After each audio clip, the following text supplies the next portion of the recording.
to stand in this house. I'm certainly There we not go. proud of where we are today as a nation, but I am proud to be here because when we are facing a crisis of this nature, it is incumbent of all of us to step up and address it so that people can live in safety and that the rule of law is maintained. I'd like to begin by saying, how did we get here? Canada, with its traditional solidarity, social solidarity, had among the lowest COVID deaths in the world. You know, just this past, when Omicron hit us, and it hit us like a baseball bat, I think it threw us all. It caused us a lot of, I think, psychic damage. And yet I saw in our region the people lining up for the boosters, the vaccines, the volunteers, the incredible social solidarity. How did that fall apart so quickly? At a time when the restaurants are reopening, at a time when children are back in school, at a time when my dear mother is planning with my daughter to go off to some warm climate, something I've never done. I'm not a warm climate guy, but they could go because our country is opening back up again. So we are coming through one of the hardest moments of this pandemic because of our social solidarity, and yet what we've seen is a total fracturing. I want to say that as a New Democrat, I am willing to agree to measures to make this city safe. But what I want from this, and what we want as New Democrats, is we want a full public inquiry. We want an inquiry into failure of the Ottawa Police, the police board, the actions of the mayor to keep people safe, because we should never have been put in this situation. Now they're going to throw the mayor under the bus. We need an inquiry to understand how it was that the Ambassador Bridge, the vital link of our nation, could be shut because people are believing in vaccine conspiracy theories. Damage that was done to our economy, that if you talk to anyone who's down in the auto sector, say this damage will be long term. Yeah, and what's your damage, Charlie? You know, and I want to say, and I bring this the expense of a just country. Prior to this, I met with 6 people from Attawapiskat First Nation who came to give a peace message to government, and security was on them in a second. And yet these guys out front were able to set up their bouncy castles, that they could block all the major intersections, and there was no effort to stop them. So we need an inquiry, and we need answers, and Canadians need answers. Because in January, Canada's Integrated Terrorism Assessment Centre said that there was quite, quote, likely extremists involved, and that there was, quote, a trigger point and opportunity for potential lone actor attacks to conduct a terrorist attack out of this convoy. Oh, that's bullshit. not to say that the people standing on the bridges and that were part of that. But this was Canada's integrated terrorism response that they recognized was a danger of lone actors.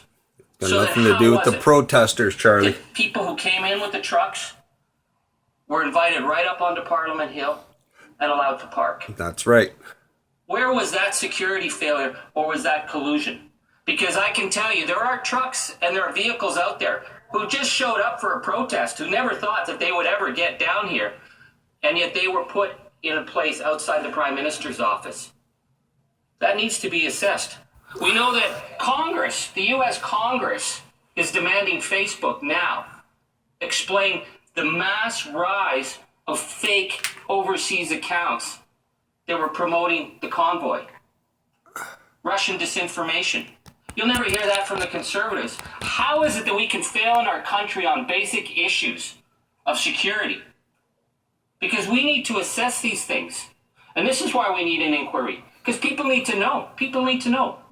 Was this an overreach or not? Sure it is. We need to know how it was possible that so much money was being funneled through a right-wing account that was used in the January 6th attack, foreign money. I will say any day of the week as a Canadian, yeah, I will stand up and make sure that that dark money doesn't come into our country. And we need a law in place to make sure that accounts in the Cayman Islands are not directing political activities in the nation. That's not being partisan. That is our duty as politicians. You're one to talk, paying Antifa. Antifa. Find that very upsetting, because to them, And there's enough blame to go around. I blame this prime minister. I blame his failure to stand up and give a vision when we needed a vision. I blame Doug Ford, who was off snowmobiling and kept missing key security briefings. There's a lot of blame to go around. But I certainly blame the Conservatives, who seem to think that there's a political advantage in saying, here we go. Promote extremists, like telling the prime That's minister. what Charlie thinks of us, guys. We're all extremists. The leadership that came to this capital with an MOU calling for the overthrow of a democratically elected government. That's right. How is it possible that we got to a point where it was considered okay to go out and meet with people who want to overthrow the government? Who were those people? Because you failed. The people that the interim leader said, we need to make this sustain and be a problem. Chris Barber, a vicious racist. Yeah, he likes truckers as long as they're white. Oh, said that once already. Boy, you got a good speech, Charlie. The Charlie. interim leader saying we were stigmatizing. Pat King, who singled me out for having the temerity to speak as my right in the House. A man who talks about shooting the prime minister and shooting cops. Oh, there's another one that the interim leader thought our prime minister should go out and meet. Tamara Elish, a woman dedicated to breaking up our country. No, I will not negotiate with people like that. They belong in the Crowbar Hotel. We need the rule of law.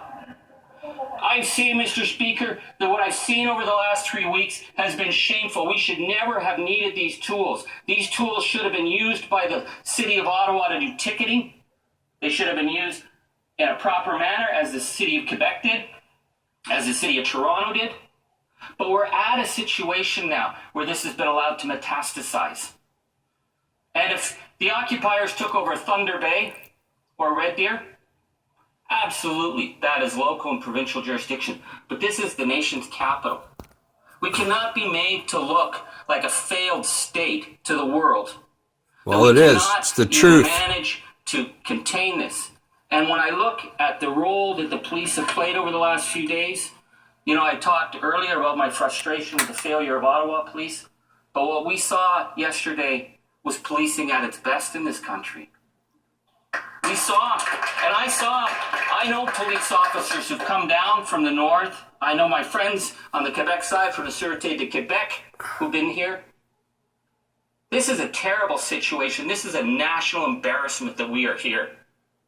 But we have to have insurance that people can travel in this city.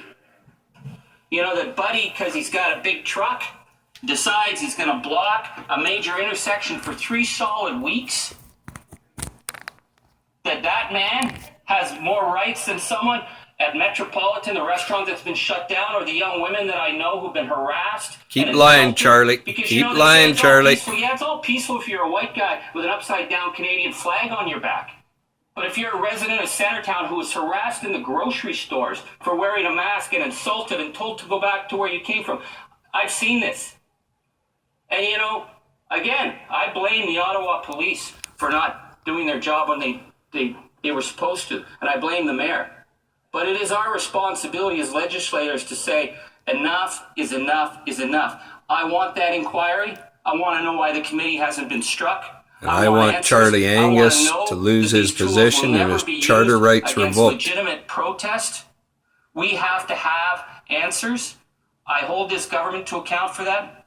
I hold the provincial government. But as a legislator, I'm ready here to do my job, to say the rule of law and the right of people to be safe in their own city has to be a sacrosanct responsibility for all of us. Mm-hmm.